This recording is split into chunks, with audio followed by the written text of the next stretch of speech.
Peter Dickinson, Wyoming. Okay, as the saying goes, if you fool me once, shame on you. If you fool me twice, shame on me.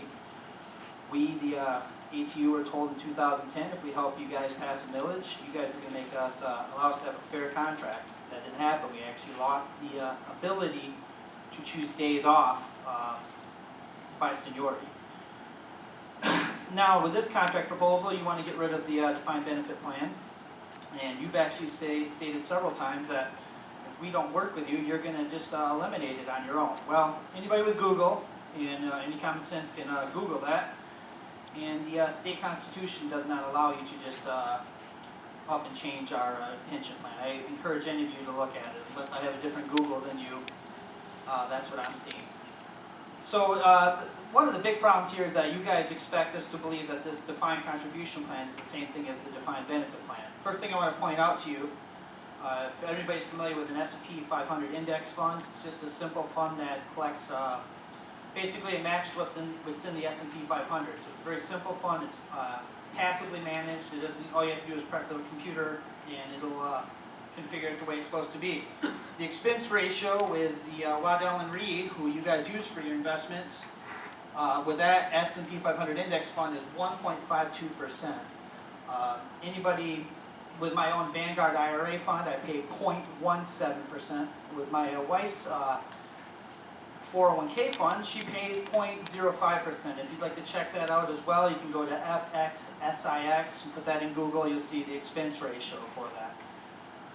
These are not similar plans in many aspects. First of all, with the defined benefit plan, I know I'm going to get $34 per month per year worked.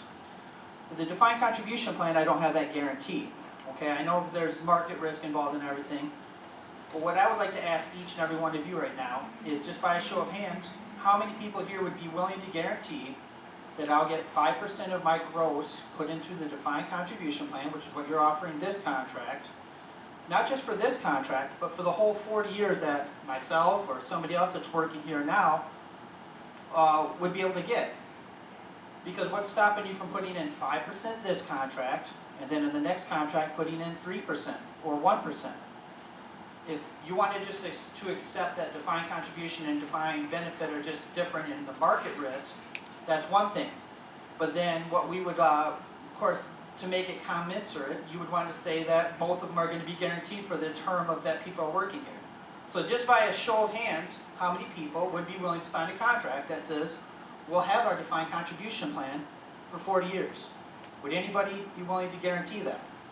This is not a right, okay. So just for the record, just so the record is shown, nobody here is willing to agree that we will have retirement security. And that's what this is about. If you want us to go to a defined contribution plan, that's one thing.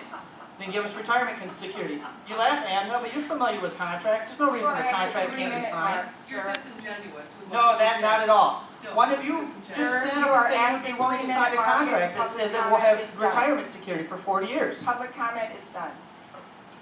Is there anybody else that would like to make public comment? See, they won't agree to it.